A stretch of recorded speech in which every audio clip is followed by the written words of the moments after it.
And now I've just turned my audio on, which is welcome to you all. Good to see you. Good to have you with us today. Sorry for that little. If you're on the replay, you'll wonder why there was no audio there because I forgot to turn it on. That's why. Good to have you with us.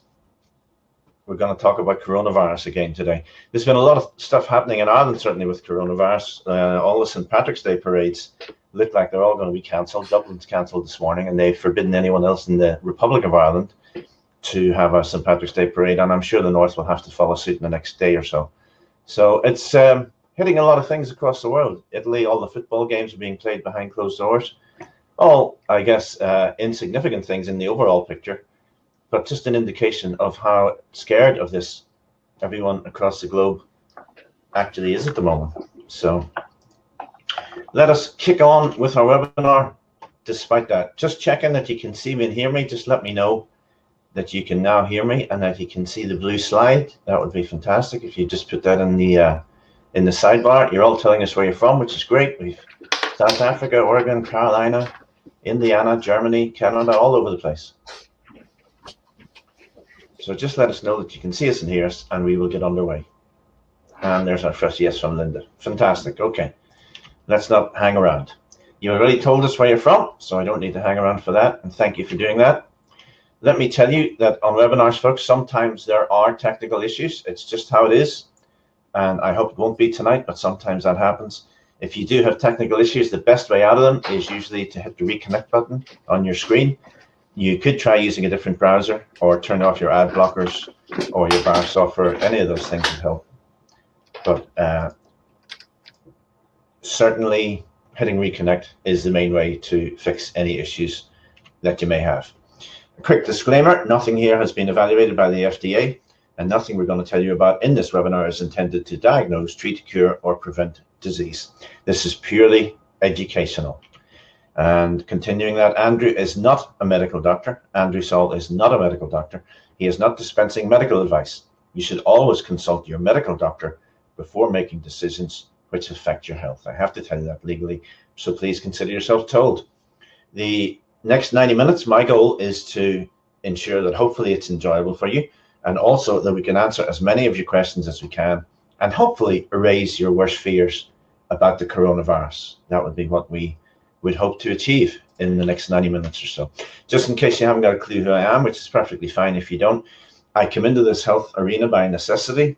I had a medical issue that I needed to find an answer for, and that was depression. And Andrew was the first person I heard talking about vitamin therapy for depression in the film Food Matters. And I ended up sort of documenting the journey of trying to get better from that depression in that vitamin movie. My good friend Michael Beattie was retiring as a director at the BBC, suggested that we do that, and we made the film of it called That Vitamin Movie, which is still available at thatvitaminmovie.com if you want to watch the first half hour of it, thatvitaminmovie.com.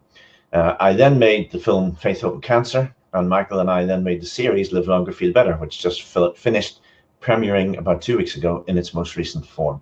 But the most important thing to know is I'm not a journalist or a doctor or a specialist or anything like that. I'm just a normal guy who came into the health field because I had to find an answer for my long-standing depression. So that's who I am.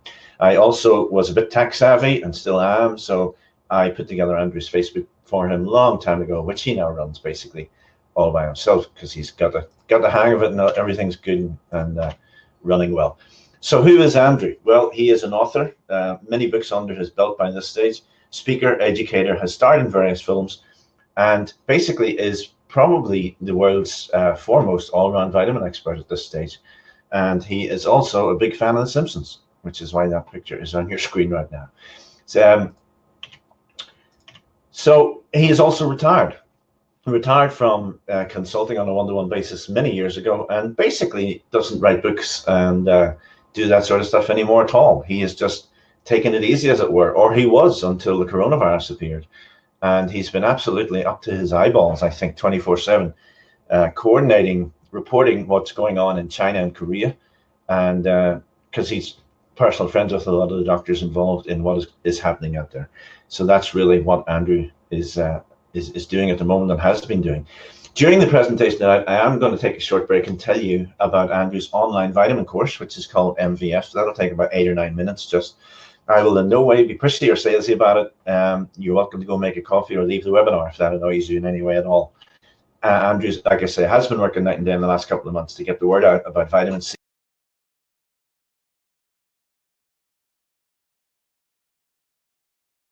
Apart from existing book sales. So many people tonight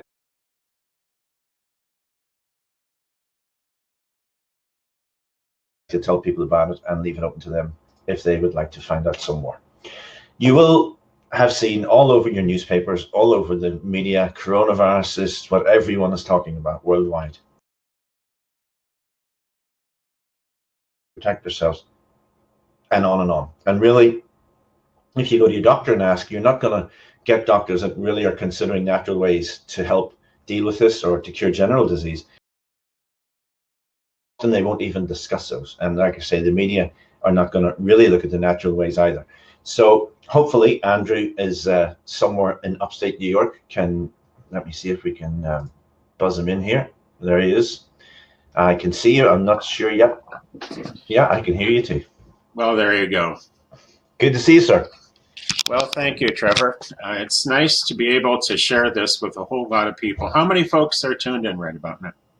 At the moment, we have almost 600. Okay, thank you. And that will rise because it always rises as we go into the webinar. We had 2,500 on live last time. So. And will there be a replay on this one, of course? Yes, there will. There will indeed.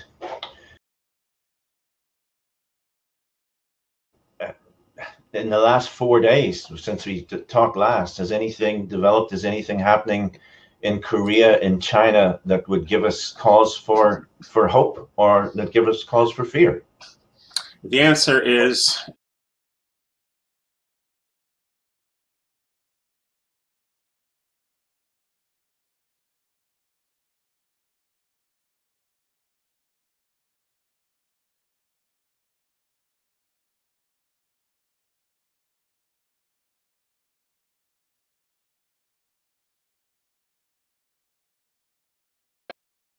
officially recommended vitamin C in an expert document that they released to the Chinese public, which was published by the China Medical Association, the AMA of China, and in their journal, the Chinese Journal of Infectious Diseases.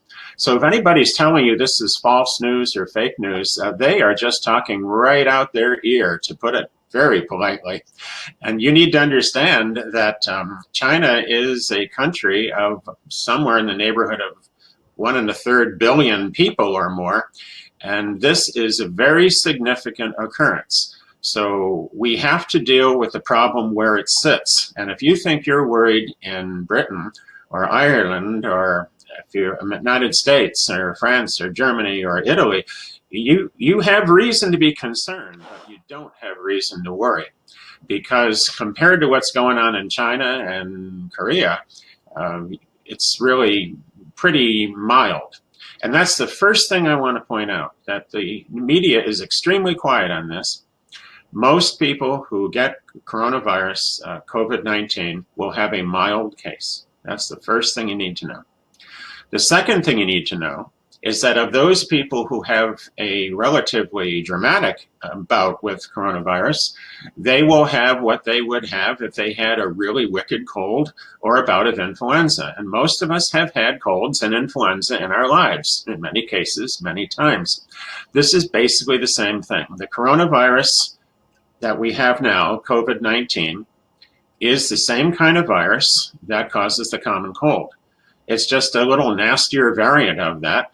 And that's because viruses are constantly changing and mutating, and it doesn't matter how that virus got loose, because maybe people did it or maybe nature did it, because this is happening all the time. Viruses are everywhere. There is no specific treatment or cure for coronavirus, which is what everybody's so worried about. But you do have a treatment and a cure for it. It's your own immune system. Now, how well does your immune system work? The worst case percent death rate that I have seen is in Wuhan, and it's 5%. That means of 1,000 people getting it, 50 people will die. But that does not take into account some other important facts. Number one, most of them are elderly. And those that aren't are probably immune compromised or very sensitive for some other reason.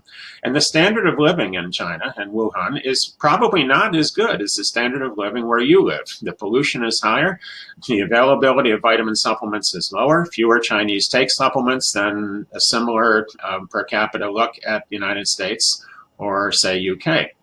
So when we take a look at the death statistics outside of China, the figure you're going to see more often is 1%. And the overall average is about 2%. Now, this compares pretty closely with some of the other flu epidemics we've had in the past. SARS, for instance, back in the early 2000s, and I was right in the middle of that. I was right in Toronto, Canada, when it was going at a medical conference, which didn't have a whole lot of people there. But those of us that did learned a lot. SARS had a death rate of something approaching 9%. Now, you didn't see this kind of a panic over SARS. I know, because I lived through it. And Rochester is only a few-hour drive away from Toronto, right across the lake. Can't drive across the lake. The only reason it's 3 hours is you have to go around the lake. Well, if we didn't have conniption fits over SARS, we should not be having them over coronavirus. But the media is really working this pony in the same way that if you watch the Weather Channel, they love to glorify the fact that somewhere there's a blizzard or a hurricane or a snowstorm or a drought or something. And the media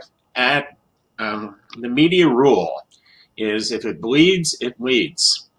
Now, who stands to benefit from scaring the living willies out of you? And the answer is the people that are going to bring out a nice, expensive drug and or vaccine for this to a scared populace. Actually, it was Hermann Goering, a very famous Nazi, who basically said, if you scare people, you can pretty much do whatever you want with them. Don't fall for it. Your immune system is the answer to COVID-19 because it's your immune system that stops every virus. What you need to do is strengthen your immune system. And I have suggested, based on the research of literally 75 or 80 years that I have read, that vitamin C does build the immune system. This is in every textbook on nutrition ever written. Everyone knows this is true.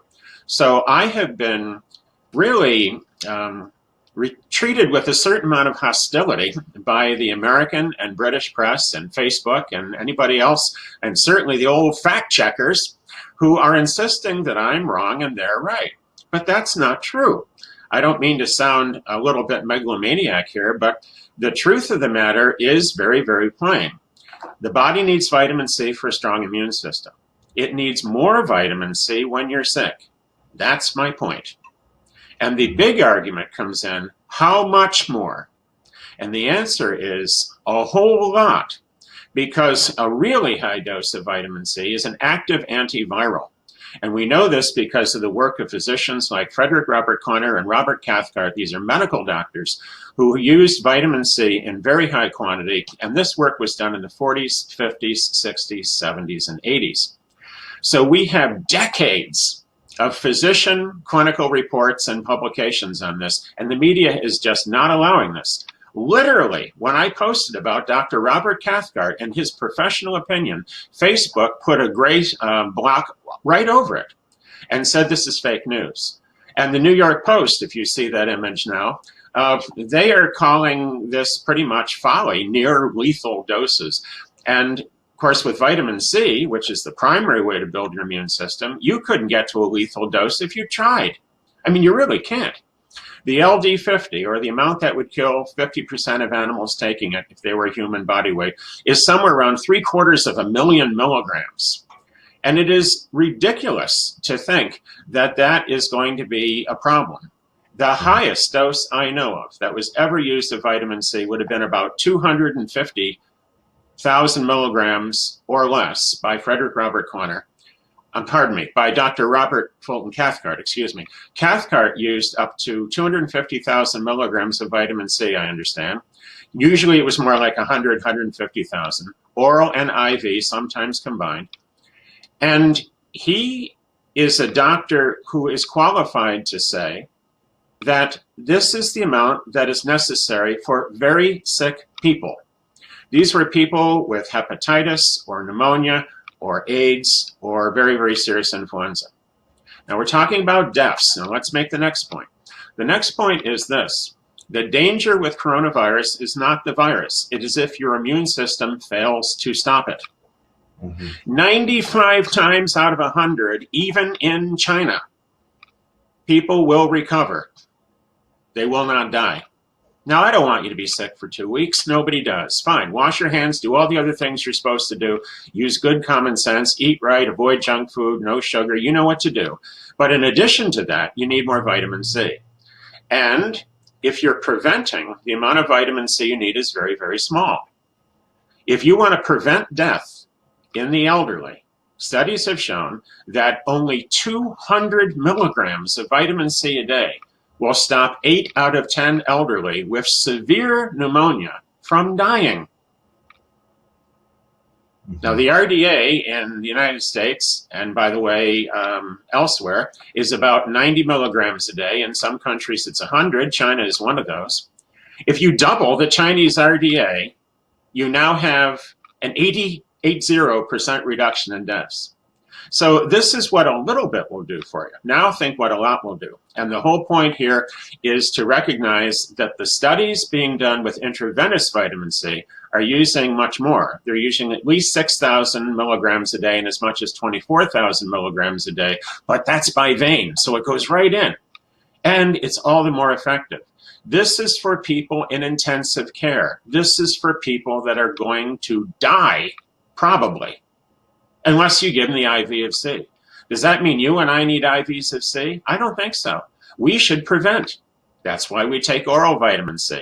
And the amount of oral vitamin C that I think is appropriate for prevention would be 1,000 milligrams with each meal and 1,000 milligrams between each meal for a total of 5,000 milligrams a day. And you can adjust that down for children by body weight. Dr. Frederick Robert-Quanner would disagree with me. He'd say, that's not enough.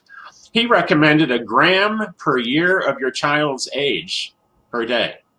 He'd have a 6-year-old taking 6,000 milligrams a day and a 10-year-old taking 10,000 milligrams a day. Let me ask you 2 things there, Andrew. First of all, just to get it out of people's minds, there is no toxicity involved with this, even at 10,000 milligrams for a 10-year-old. Even?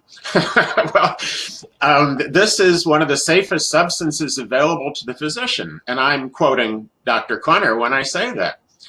Vitamin C is very, very safe, and we need to make sure that we understand this. Vitamin C is water soluble. You excrete out the extra. People are always asking, well, you excrete out the extra, you're going to have expensive urine. No, vitamin C is not that expensive. You want expensive urine, you take drugs. That'll give you expensive urine. Vitamin C will give you cheap urine. The second thing is, well, it'll cause a kidney stone. No, it won't. There's no evidence that vitamin C causes a kidney stone. The evidence is that vitamin C will raise your urinary oxalate levels, and it will. So will certain foods, chocolate, for instance. And at the same time, we know that vitamin C will actually block the union of calcium and oxalate, preventing a calcium oxalate stone. And vitamin C will literally dissolve a calcium phosphate stone if it's already started. So vitamin C not only does not cause a kidney stone, it prevents them. And not only that, it helps to dissolve some of them. What we need to recognize here is that if you want to avoid kidney stones, you should take vitamin B6, pyridoxine, drink a lot of water, have the RDA or better of magnesium, and avoid eating a lot of junk food. And you're going to find that your kidney stone risk is going to go down to 0. It was Dr. Robert Cathcart who actually said, after treating tens of thousands of patients with massive doses of C, he said, by the time I heard that vitamin C could cause a kidney stone, I had amassed evidence that it doesn't. Angie is asking in the side whether she's heard it causes gout. Can you address that one? Well, it doesn't. Vitamin C helps to remove this material from you. So if you have gout and you take vitamin C, you're actually going to break down that stuff and it's going to start to excrete. Now, that is something that you want to take some time with. The real solution with gout is to change your diet, because gout is very commonly due to people that have too much protein. And one of my gripes with the paleo diet is that people are going to misinterpret it and have an awful lot of meat. And too much protein is rough on your kidneys, and too much protein can definitely cause gout. If you want the quick answer, it has nothing to do with COVID-19, but you eat a lot of sour cherries, or you have sour cherry concentrate, which you can easily buy, and you drink this sour cherry juice, and that will actually get rid of those gouty issues for you. But the real solution is you have to back off the protein. I have seen and talked to paleo people, and they have emphasized to me that it is not an all-meat diet by any means, because they have lots of vegetables and salads and things like that, and I think that is the proper way to interpret it. Okay, a couple of things you mentioned, Andrew, just for those who are new to this. You mentioned taking 5 times 1,000 vitamin C spread throughout the day. Why spread it throughout the day? Why not just take it in the morning all at the one time when it's easy? Well, first of all, if you divide the dose, it will work better. And that's the big reason. The second reason is if you divide the dose, it will feel better, because you won't have all that in there at one time. If you take all your C at once, you're going to get to the point where you may have some indigestion, because a whole lot of vitamin C on an empty stomach for some people will cause them some stomach distress. I'm not one of them, but a lot of folks will notice that. They can fix this by dividing the dose. Don't take so much. Just take it more often. So the frequency of the dose is almost as important as the quantity. In fact, I would say that you would be better off taking 500 milligrams 20 times a day than 1,000 milligrams 10 times a day. So if you divide the dose as much as humanly possible, you will have almost sort of like a constant IV running. Remember, IV is for very, very sick people, or people who cannot swallow tablets, who are so sick, or they're comatose, or they're on respirators, or heaven knows what. When people are in an ICU, they are not in a position to sit up and have some vitamin C tablets. I know. I was a student at the Brigham Hospital in Boston in their intensive care unit, the Levine Cardiac Unit, and I'm here to tell you, it is a whole nother world when they plug people in, and those people are in real, genuine trouble. So an IV is perfect because you've got all the plastic running anyway. The tubes are in place, just patch in a vitamin C IV. Why not? Have you ever seen anybody in intensive care that was not hooked up to some kind of a drip? I haven't. So just put in the vitamin C as well, and let's save their life, or at least get them out of there quicker. Or at least, I mean, save their life is the most important thing. But we want to shorten the duration of the stay as well, and get those people out and back in society where they belong, healthy and happy. Cal had commented on the side there that their mom died because of septic shock at the ICU. They begged the doctor to give her high-dose vitamin C, but they didn't know how to do it. And of course, the siblings wouldn't let them take her outside of the hospital. So, right. Well, my father had pneumonia, and we pushed to get vitamin C given to him, and we had to push pretty hard. And we had to get a lawyer to actually write the letter, my brothers and I. And we wanted vitamin C IV, and the surgeon finally, the one who operated on my father when my father was already sick, and just gave him, here he is with pneumonia, and they decided to do the surgery anyway. Well, I was in another state, and I couldn't get there fast enough, unfortunately. So they operate on him with pneumonia, and he is then in real trouble. So they give him vitamin C, 6,000 milligrams a day, which is not as much as we wanted. And then at one point, he took a turn for the worse. He was still alive, and they put him in the ICU, stopped the vitamin C completely. He died. And I couldn't get there quick enough. He was in another state. So this is the kind of thing we're up against. Now, here is the salient point. Again, coronavirus doesn't kill people. It is pneumonia that kills people. It is severe acute respiratory syndrome. That's what kills people. Once again, the coronavirus generally will cause mild symptoms for most people and stinker symptoms for a whole lot of people. but it only kills 1 or 2% of those people in normal parts of the world where, and I pardon the word normal, but normal by being familiar to us, where they have a level of care that we are used to. Whereas in some countries, the level of care is not as high, the poverty is greater, the pollution is greater, the diet is worse. And if you think all the fat people are just in the United States, you haven't been traveling lately. Bad diet is epidemic. That's the real pandemic. We have immune systems that aren't up to the job. So that's why you need more vitamin C. More vitamin C strengthens your immune system, and that's why you want to take it. Okay, let's fire through a few questions. Is vitamin C effective to cure the coronavirus after it is caught, or is it only useful as a preventative measure? At what dosage for each? Also, how would you clear the lungs out after infection has stopped? I know you've covered some of that, but... Yes, I think we have, but it doesn't hurt to make sure that it's crystal clear. Preventive oral doses is vitamin C all through the day. Take it all through the day. And for an adult, certainly 5,000 milligrams, and I personally take more than that. Linus Pauling took 18,000 milligrams. If you watch that vitamin movie, when I'm under stress, they're being filmed, you'll see me take 17,000 milligrams in one dose. But as I explained to Michael when he was directing me in that scene, I'm only taking this much because you are overworking me. Well, I'm overworked now. For 5 weeks, day and night, I have been involved in educating, if you'll pardon the phrase, the entire world about the vitamin C studies that are being done in China. And now we have Korea interested, and we have a lot of things. In the next week or so, you're going to see a lot more media attention on this. So far, it's been all negative, but I think that's going to break. To clear out your lungs, I like things like jalapeno peppers and hot sauce, cayenne pepper and all that. Some people will use echinacea root tincture, and maybe golden seal. These things are up to you. You can go on the internet and learn about that. But that's the least of your problems. Clearing out the lungs afterwards means you're alive, because if you're dead, no one will bother to clear out your lungs. So let's deal with the most important thing. To prevent is always easier than curing. Taking reasonable amounts of supplemental vitamin C all through the day is your best idea.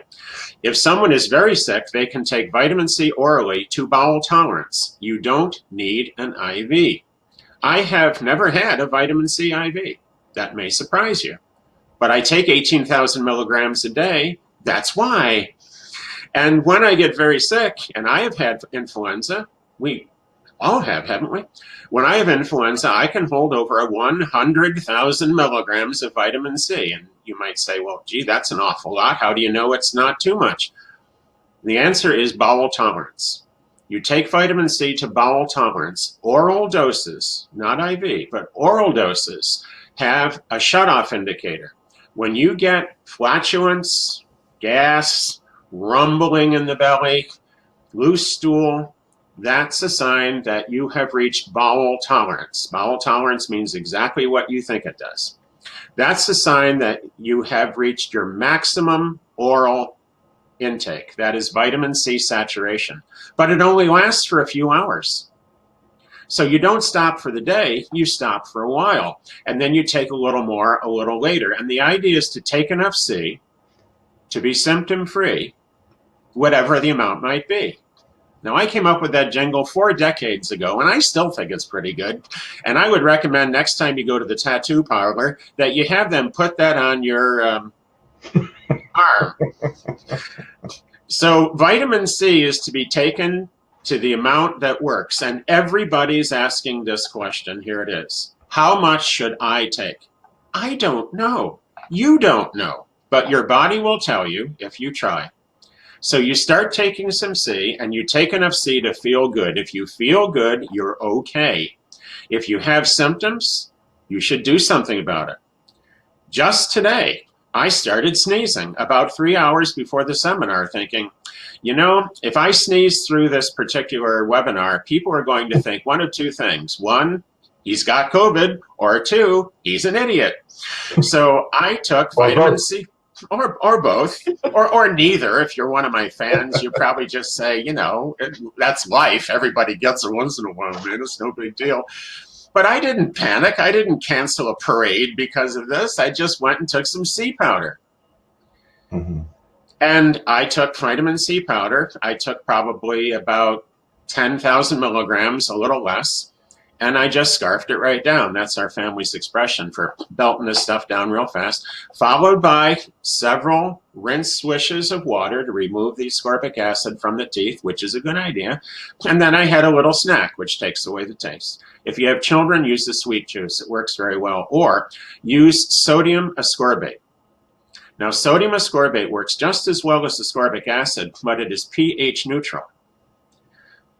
Ascorbic acid is an ascorbate ion and a hydrogen. Ascorbic acid is C6H8O6. Sodium ascorbate, that's ascorbic acid. Sodium ascorbate is C6H8O6, except you take out one of the H's and you put in an Na, you put in a sodium. So sodium ascorbate is non-acidic, and it's very nice for children because sometimes that acidic taste they don't care for, whereas sodium ascorbate has a slightly salty taste. So it's more like having a Dorito with your vitamin supplement, and that is more suitable for children.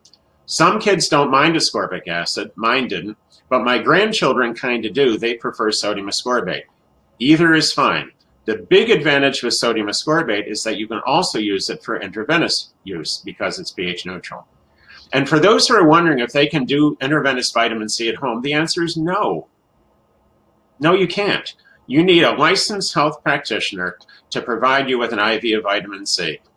What you do at home is you take enough oral C so you do not need an IV.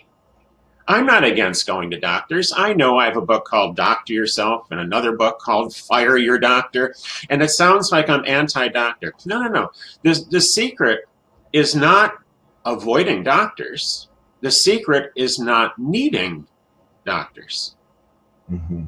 And you do that by being well. I have a deal with my general practitioner. She's a wonderful woman, doesn't know anything about nutrition, but she's very good on a lot of things and a wonderful source of information. And she gives me all the tests I want, and she's nice and encouraging, and she's just a wonderful healer. But she doesn't know anything about nutrition. Well, I do. But I don't know anything at all about thoracic surgery, and I don't know anything at all about how the healthcare system works and all the other things. I'm not qualified to do a physical. So we have a deal. The deal is I stay well and we're both happy. And that's what you should be doing. So the key here is to recognize that you have right now in place 8 decades of physicians that have shown that high doses of vitamin C are safe and effective. The media is deliberately blocking this out. Now, if you don't believe me, you go to my Facebook page, do a search at Facebook for Andrew W. Saul. If you don't, you're going to get the head of the Social Security Administration, who has my same name, except his middle initial is upside down. So you want Andrew W. Saul, right? And you can also look for the Mega Vitamin Man. Now at my Facebook page, if you scroll down, if you have about 10 minutes, scroll down and you can see what Facebook has been trying to do to block this. And I'm in Facebook jail now because I can't have nearly the influence that I had before when one of my posts reached 1.2 million people. And now they're reaching maybe 10 or 15, 20,000. Plus, if you share my posts, you get nailed. And they will, because people are posting and telling me that that's happening to them. Some do, some don't. So if you go to the Facebook page for the Mega Vitamin Man, you will be able to get a whole lot of information that you will not get from the normal routes of Facebook. You're going to have to go straight to my Facebook page to see this until Facebook decides to pull the plug and take it down entirely. Now, if they do, between my talking to you now and the replay, I'm also at MeWe. So if all else fails, you can go to MeWe and you'll find me there. But we all know that Facebook is a little bit more popular. Yeah, for sure. Okay, some of these questions undoubtedly we will have already covered. So let me just flick through here. What can one do if anything? Oh, well, this is actually very topical. What can one do if anything over 2 grams of vitamin C causes excessive gas? This person has had a bowel resection in the past and she's not sure if that's anything to do with it or not. But obviously from the question as well, she's not splitting the dose of 2 grams. So any thoughts on that, Andrew? I would say the odds of it being due to the bowel resection are very high. You see, what causes loose stool is a change in osmotic pressure. Now, the bowel is your large intestine, and your large intestine is shorter than the small intestine, which always makes it fun, but it's based on diameter. Your small intestine is right after your stomach, and that's around 18, 20 feet long. It's very, very lengthy. And then you get to the bowel, or the colon, or the large intestine, and that's maybe 4 feet, 5 feet, somewhere in there, in an upside down horseshoe. If you've had part of that taken out, you have less absorptive area. When you take a lot of vitamin C, if you take the point of bowel tolerance, your body actually starts releasing water into your bowel, and that's why you get loose stool. And that would be more dramatic, I think, if you had a resection and there's less bowel to work with. So what do? No, you take less, and you divide the dose. And I think you know that because your question strongly hints that maybe you should divide the dose. The answer is yeah. If I were in your situation, I would take like 250 milligrams of C 10 times a day. Now that's how you get 2,500 milligrams of C, and you do it right. And if you say to me that's inconvenient or impractical, I'm going to say to you, you know what's inconvenient? Having the flu. Mm-hmm. Yeah. Okay, is 1 gram of vitamin C with bioflavonoids per day enough to prevent getting coronavirus if I'm not in large crowds but just doing local errands? That's what I take now. I'm retired, not working, and I get plenty of sleep. Well, if you take 1,000 milligrams of vitamin C a day, you're getting 10 times the RDA in China or UK, and 11 times the RDA in the good old United States of America. 200 milligrams keeps 8 out of 10 elderly patients with severe pneumonia from dying. Are you with me on this? So your 1,000 milligrams will almost certainly keep you from dying. Now that's a very good reason to take it. And I think it may help prevent the illness if you're doing other healthy behaviors, and I think you are. There's many factors. It's not just about vitamin C. Zinc, selenium, magnesium, these also help. Vitamin A, these also help to build the immune system. So you need to have good food. The reason I focus on vitamin C is because it has been so profoundly blacked out on the media. And it's so profoundly important for people that are dying. They need huge amounts of IV vitamin C right away. If you have the flu, you need large amounts of oral vitamin C right away. If you are healthy, you need smaller amounts of oral vitamin C all the time. Take enough C to be symptom-free, whatever the amount might be. If you're happy as a clam on 1,000 milligram... Oh, come on. We go to the next question. Oh dear. What form of vitamin, we always get this. What form of vitamin C is best? Is it worth it to pay premium price for liquid liposomal or nano form, or just buy basic ascorbic acid? I hear the aforementioned is better for absorption. If you have the money, go nuts. If you have disposable income and you want to get designer vitamin Cs, it is true that some of them have real benefit. True liposomal vitamin C does. I think there's a lot of fraudulent liposomals on the market, and that worries me. But you can learn more about this by looking into it and reading the work of Dr. Thomas E. Levy. Dr. Levy's a cardiologist, and he's probably the world's foremost expert on liposomal vitamin C. Tom does have a financial connection with a company that makes it, so you have to weigh that in. But that's not enough for me to pull the plug on Dr. Levy, because I've read his books, and he's a good friend of mine, and this man wants to heal people. And I like doctors that think like that and do it, and they walk the walk. So you're going to have a blast when you run into his YouTube videos, and while you're at it, mine, until they're taken down. And by the way, they did take down one of mine, and all my fans put it all back up again, so it's everywhere now, which is wonderful. And there's a Korean video on this, and we're working on other languages as well. So not to be corny here, but vitamin C for COVID-19 has gone viral. Oh boy, you're getting them all today. Someone's asking, how long should the preventative dose of C be taken? Well, you should probably take preventive doses of vitamin C for the rest of your life, because that's what prevention's all about. How long should you continue to brush your teeth? How long should you look both ways before you cross the street? How long should you flush when you're done with the potty? Come on, these are things that we just do because they're right. Prevention is whatever keeps you well. If you're sick a lot, if you have a lot of sniffles and colds and allergies and asthma and congestion, and you're one of those people that you get sick easily, you need more C, in my opinion.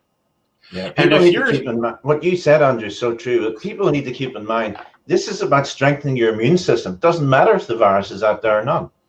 Viruses are everywhere. I would tell my students this, and by the way, my education background is to be a teacher. I am an educator, not a medicator.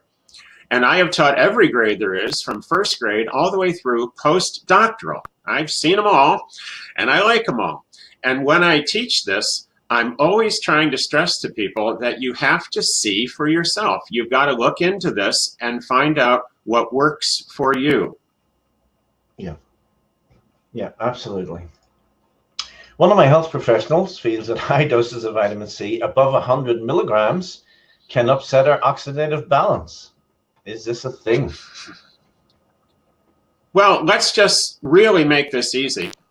And let's go to nature and learn from the entire animal kingdom, except for those of us animals who cannot make their own vitamin C. Human beings cannot make C. That's why we're talking about taking it. Chimpanzees, orangutans, gibbons, they cannot make vitamin C. Guinea pigs cannot make C.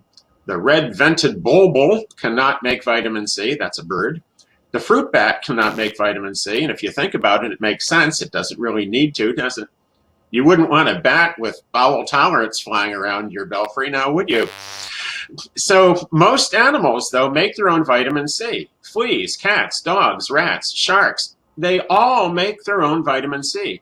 Cows, pigs, horses, goats, worms, frogs, turtles, barracudas, they all make their own vitamin C. And how much? And the answer is, throughout the entire animal kingdom, almost all animals make their own vitamin C, except the primates and a few exceptions I mentioned.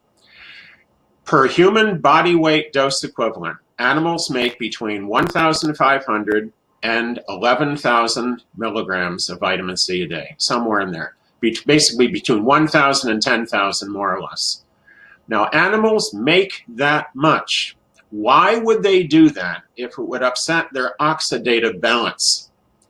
A cheetah makes its own vitamin C. Can you run 50 miles an hour for short bursts? Well, can you? An elephant, strongest land animal imaginable. You think that an elephant, for its body weight, you know how much vitamin C that animal's making? My math skills will not help me here. This is way, way off the scale. So these animals are making orders of magnitude, powers of 10, more than the RDA. So you don't have to worry about it if they don't. I have never seen a cheetah chasing a gazelle and then stopping and saying, oh man, I think I've upset my oxidative balance. I made too much vitamin C today. Oh, nuts. It just isn't the case. And I'm making light of this because you need to lighten up. After 5 weeks of being in the middle of this, I have learned one thing. Nature is a whole lot stronger than the mass media. Mm-hmm. A whole lot smarter, too. Okay, listen, Andrew, I'll ask you to go and get a cup of tea, and I will explain to people a little bit about the Mega Vitamin Formula course and bring you back in about 10 minutes. Okay. Excellent, thank you. All right, folks, so let me just explain what the MVF course is for any of you that will be interested, and I know many of you are at the moment, especially with this, what is happening. But this is a course that is basically the web's #1 vitamin course and has been for about 5 years now.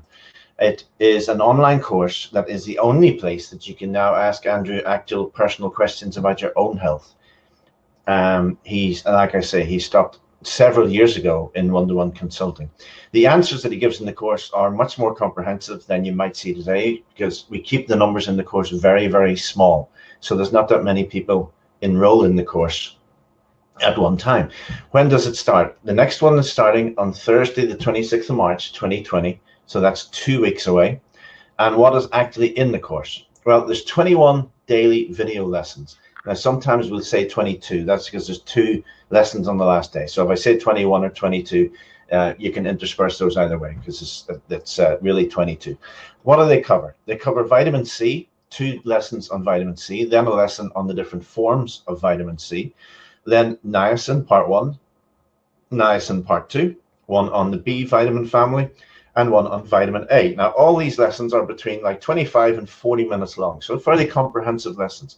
One on vitamin E, one on vitamin D by guest presenter Philip Day from here in the UK, one on minerals and iodine, and then probably the most interesting in many ways is what Andrew himself takes every day. That runs about 45 minutes and covers every single supplement that he personally takes.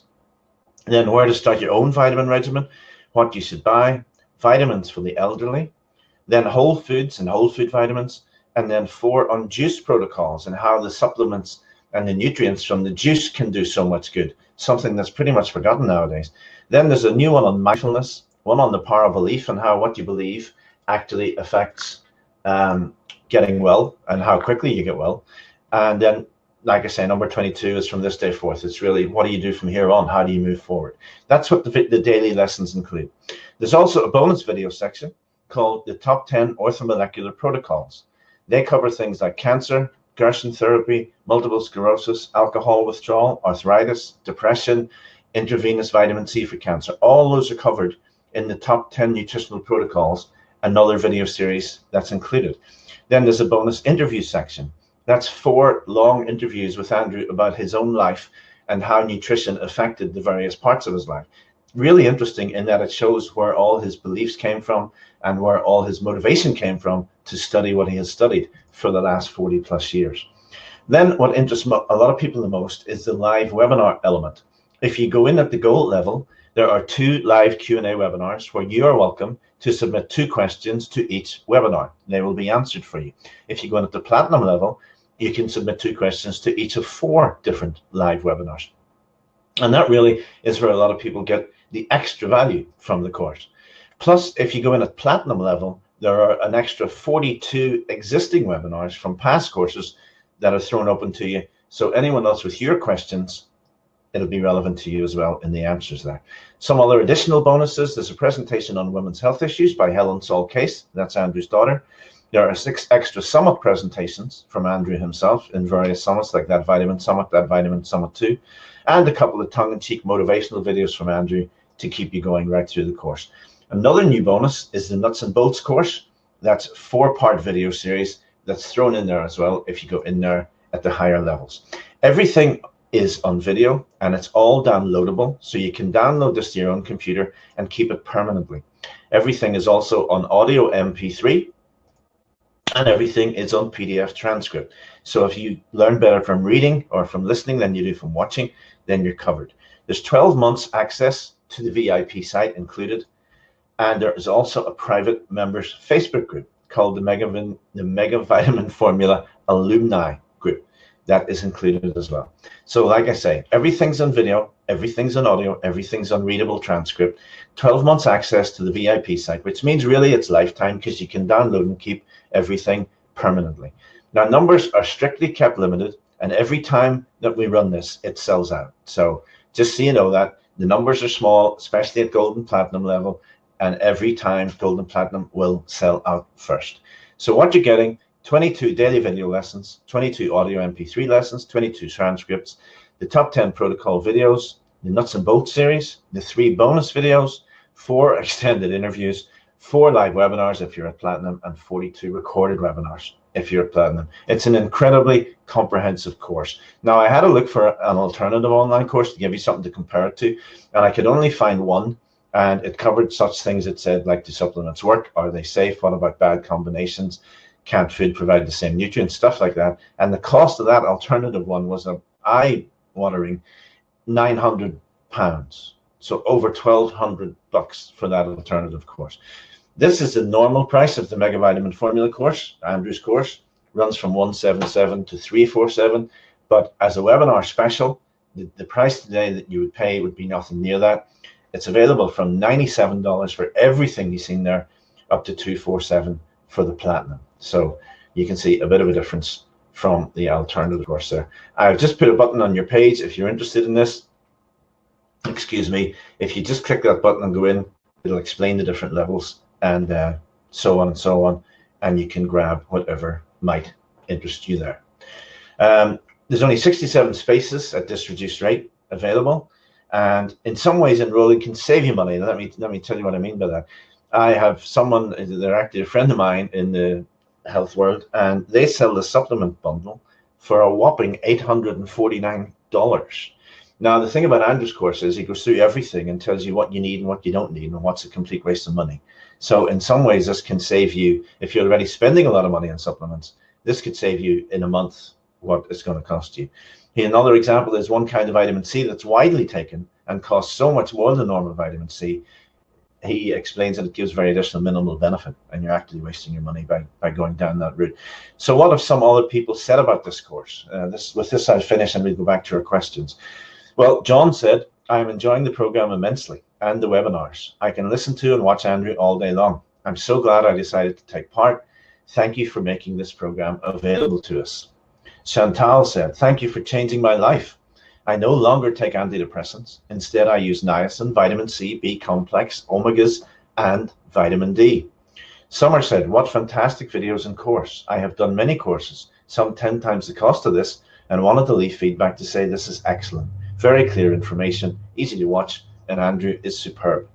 And Leanna said, please tell Dr. Saul he has gone above and beyond in explaining vitamin C, and he has the patience of Job.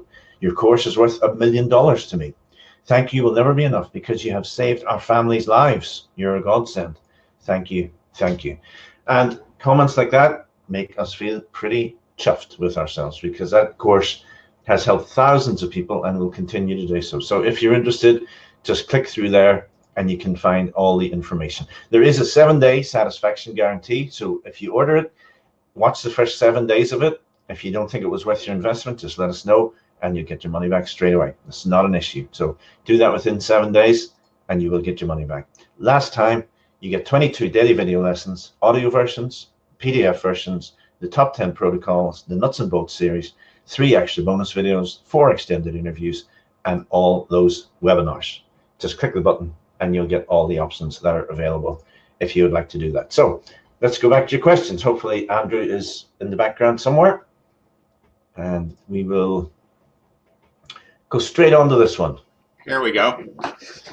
And this is from someone in Ireland here. And they say, I am due a newborn baby on the 19th of March. Aside from taking ascorbic acid myself to pass on through breast milk to the baby, is there anything else I can do to protect the baby? And what would I do if the baby was to get coronavirus? Can my newborn baby nebulize ascorbic acid in the form of sodium ascorbate?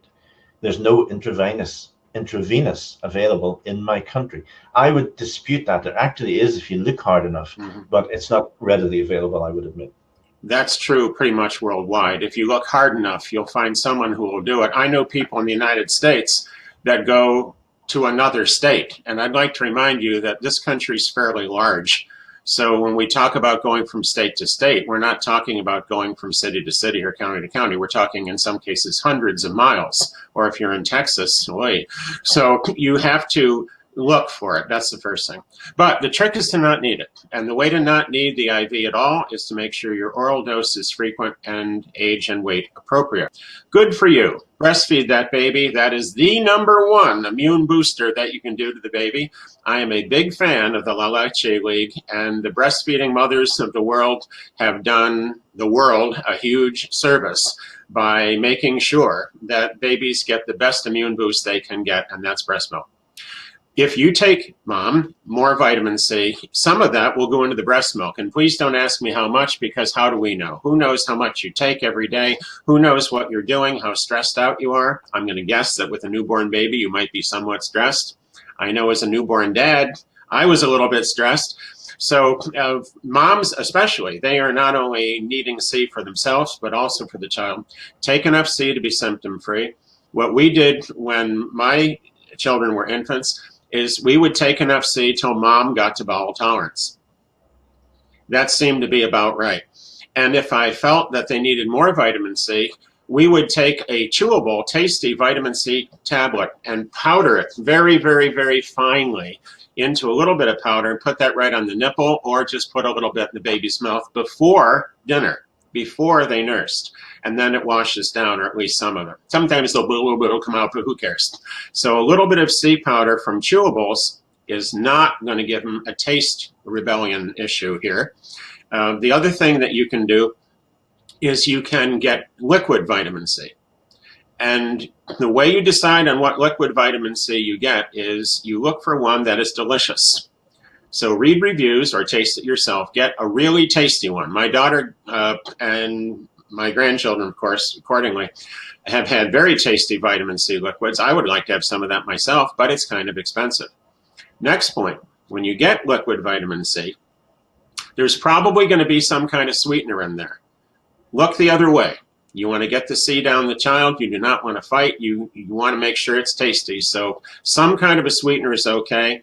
Look for the better sweeteners. Maybe you can find stevia. Maybe you can find xylitol. Try to avoid the ones that actually have sugar. But even if they do, getting the vitamin C down is important.